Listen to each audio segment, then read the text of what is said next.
Hello students, how are you? Today I would like to discuss another cloning vector that is known as bacterial artificial chromosome. In the series of cloning vector, before this we have to discuss many cloning vector as like plasmid, phase vector, M13, as well as cosmid, phasmid, and today we are going to discuss about the another cloning vector that is known as bacterial artificial chromosome vector, that is BAC. What are the features of this particular cloning vector? What are the structure of this particular cloning vector? What are the importance of the BAC vectors? That is discussed today. So first of all, you know that it is a bacterial artificial chromosome vector. Bacterial artificial chromosome vector जैसा कि नाम है, ये artificially जो DNA होता है उसको synthesise किया जाता है। आर्टिफिशियली का मतलब होता है, बैक्टीरियल आर्टिफिशियल क्रोमोसोम वेक्टर का मतलब होता है it is a such kind of vector that is going to be, its DNA is artificially synthesized and inserted into the bacteria. BAC vectors are subtle vector. BAC vectors क्या होते हैं? subtle plasmid vector होते हैं। created माने उत्पन्न होते हैं, for cloning माने क्लोन करने के लिए। बहुत इंपॉर्टेंट लाइन है, large size of origin DNA. This is very important line, इसको आपको याद रखना है। This is important line. Why it is important? क्योंकि ये बैक्टीरियल आर्टिफिशियल क्रोमोसोम वेक्टर जो होते हैं, ये सटल वेक्टर होते हैं। इनको क्रिएट किया जाता है, इनको उत्पन्न किया जाता है। मैंने जैसे कहा कि इनका नाम है artificially chromosome vector. So BAC vectors are known as shuttle vector and they are going to be created here. इनको उत्पन्न किया जाता है आर्टिफिशियली, ठीक है, due to the recombinant DNA technology. जैसा नाम ही है bacterial artificial chromosome, means it is such kind of chromosome which will be artificially prepared due to the recombinant DNA technology. इस BAC वेक्टर को आर्टिफिशियली प्रिपेयर किया जाता है, artificially create किया जाता है, उत्पन्न किया जाता है। किसके लिए? For the cloning of the large size foreign DNA. इसका जो निर्माण है, इसको क्रिएट किया जाता है फॉर माने के लिए, क्लोनिंग करने के लिए। लार्ज माने ज्यादा साइज के जो फॉरेन डीएनए होते हैं, जो बाहरी डीएनए होते हैं, उन्हीं की क्लोनिंग के लिए किया जाता है।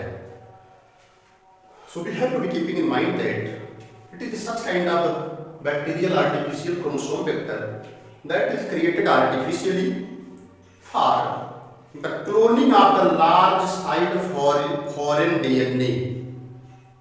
इसको हमेशा दिमाग में फिट करना है। इसको इसलिए क्रिएट किया गया है क्योंकि हमको लार्ज साइज के, जो बड़े साइज के डीएनए, फॉरेन डीएनए है, उनको हमको क्या करना है? उनकी क्लोनिंग करनी है, और इसी क्लोनिंग वेक्टर के माध्यम से ही संभव है। It is very important vector for cloning the large size of foreign DNA. Next देखिए, they have origin of replication ORIS। जैसे प्लाज्मिड में होता है वैसे इसमें भी होता है। They have origin of replication ORIS from bacterium E. coli। इसमें भी origin of replication होता है, जैसे प्रामाणिक से, जैसे बैक्टीरिया है E. coli, Escherichia coli ये ग्राम नेगेटिव बैक्टीरिया है। E. coli एक ग्राम नेगेटिव बैक्टीरिया है। E. coli factors this makes strict, this माने मेक माने बना देता है, स्ट्रिक्ट माने सख्त रूप से, स्ट्रिक्ट कंट्रोल, जिसको सख्त कंट्रोल करता है on the copy number of vector. क्योंकि इसमें ओरिजिन ऑफ रेप्लिकेशन पाया जाता है। वह ओरिजिन ऑफ रेप्लिकेशन कहाँ से आता है? E. coli बैक्टीरिया से मिलता है इसको। जब E. coli बैक्टीरिया से इसको ORIS मिलता है, ओरिजिन ऑफ रेप्लिकेशन मिलता है। इसकी वजह से एकदम स्ट्रिक्ट कंट्रोल करता है कि ये कौन करता है? ये bacterial artificial chromosome vector strict control करता है कि इसकी जो कॉपी नंबर्स हैं वेक्टर्स की जो कॉपी होती है वो बैक्टीरियल सेल में या होस्ट सेल में एक या दो से ज्यादा ना बने। रिवाइज कर लीजिए। They have containing the region that is known as origin of replication. इनके पास ओरिजिन ऑफ रेप्लिकेशन साइट होती है। ओरिजिन ऑफ रेप्लिकेशन कहाँ से मिलती है? बैक्टीरियम इकोलाई से। ओरिजिन ऑफ रेप्लिकेशन होने की वजह से क्या होता है, यह ओरिजिन ऑफ रेप्लिकेशन जो है स्ट्रिक्ट कंट्रोल करता है, सख्त रूप से कंट्रोल करता है, नियंत्रित करता है इस आर्टिफिशियल क्रोमोसोम वेक्टर की एक अथवा दो से ज्यादा कॉपी जो होती है उस सेल में उससे ज्यादा ना बनने पाए। मतलब यह कंट्रोल करता है कि इसकी ज्यादा कॉपी ना बने, बहुत ज्यादा एक बने या तो दो कॉपी बने। आगे है structure, you can observe this is the structure of the BSC, that is the bacterial artificial chromosome BSC here. ये आप देख रहे हैं क्लोनिंग रीजन है containing the several unique restriction enzyme site. This is the first region which you can observe. They are known as what? They are known as cloning region. किसके लिए cloning region है? Continue में ध्यान करना। ये cloning reason किसके लिए है? सेवरल माने बहुत सारी, यूनिक माने विशिष्ट, रिस्ट्रिक्शन एंजाइम साइट, यानी यह वह साइट है जिस पर बहुत सारे रिस्ट्रिक्शन एंजाइम आते हैं और इसी पर्टिकुलर रीजन से इस वेक्टर को कट करते हैं और कट करने के पश्चात फॉरेन DNA को इस वेक्टर के अंदर इंसर्ट करते हैं। So this is the region that is the cloning region where the various unique restriction enzymes are found. They have to be cut this BSC vectors to this particular site and the foreign DNA are inserted within this. इसी region पर cut कर देते हैं जिससे बाहरी DNA आकर के पर इंसर्ट हो जाते हैं। कैट जीन है, कैट जीन माने जीन कन्फर रेजिस्टेंस, क्या जीन जो संबंधित होता है जिससे रेजिस्टेंस प्रोवाइड करता है, प्रतिरोध देता है किसके प्रति? एंटीबायोटिक्स के प्रति। एंटीबायोटिक्स क्या है? क्लोरेम्फेनिकाल, क्लोरेम्फेनिकाल तो एक एंटीबायोटिक्स है। कैट जीन कन्फर रेजिस्टेंस पाता है एंटीबायोटिक्स क्लोरेम्फेनिकाल। अब ये है और ORIS, ORIS क्या है? Origin of replication from E. coli F1 plasmid. E. coli F1 plasmid fertility plasmid. तो ये ORIS कहाँ से मिलता है? इसको प्लाज्मिड से मिलता है। F5 plasmid is also known as fertility plasmid. तो here ORIS region that is very important region and this region will be, जो इसमें रीजन है उसको मिलता कहाँ से है? प्लाज्मिड से मिलता है, सॉरी बैक्टीरिया से मिलता है, E. coli से मिलता है। So this is the origin ORIS region, that is the origin of replication, and this region will be what? This region will be from, they are going to get in this particular region from the E. coli, that's why they are going to control the number of copies within the host cell, either 1 or 2 copies. इसके बाद है REPS repetition unit है। SOP dynamic protein होती है, that is very very important protein. Another protein है SOBA साइन आकुलस binding protein. They are also found here in the BSC vectors, that is the BSC bacterial artificial chromosome vectors. So this is the structure of the BSC। I hope that you must be understand this particular structure of this. ठीक है, अगर इसकी लो copy बनती है, कम copy बनती है, जैसे अगर किसी होस्ट सेल के अंदर जाएगा और ओरिजिन ऑफ रेप्लिकेशन जो है इसकी एक या दो ही कॉपी बनाएगी तो उसका भी एडवांटेज है। उसका एडवांटेज क्या है? तो जैसे BSC का कम कॉपी बनाएगा, the low number of the copies of the BSC they are going to avoid any possibilities of the recombination. तो अगर इसकी कम कॉपी बनेगी तो रिकॉम्बिनेशन के पॉसिबिलिटीज को अवॉइड कर देंगे। ठीक है, between the different DNA insert of multiple sites, जो बहुत सारे DNA मल्टीपल साइट से इंसर्ट होते हैं उनके बीच रिकॉम्बिनेशन को ये कम कर देंगे। क्योंकि आप जान रहे हैं ओरिजिन ऑफ रेप्लिकेशन क्या है, इनकी वजह से अगर किसी होस्ट सेल में जाएंगे तो इनमें जो कॉपीज बनेगी वो स्ट्रिक्टली होंगी। स्ट्रिक्ट रूप से या तो 1 कॉपी बनेगी या तो 2 कॉपी बनेगी। और कम कॉपी बनने का एडवांटेज क्या है? अगर कम कॉपी बनेगी तो वे किसी दूसरे DNA से रिकॉम्बिनेशन नहीं करेंगे। ठीक है, so they are going to avoid the possibilities of the recombination because there are various DNA they are inserted from the multiple vectors. This is the information regarding the bacterial artificial chromosome. इसमें बहुत सारे reason पाए जाते हैं। ORIS origin of replication मैंने बता ही दिया।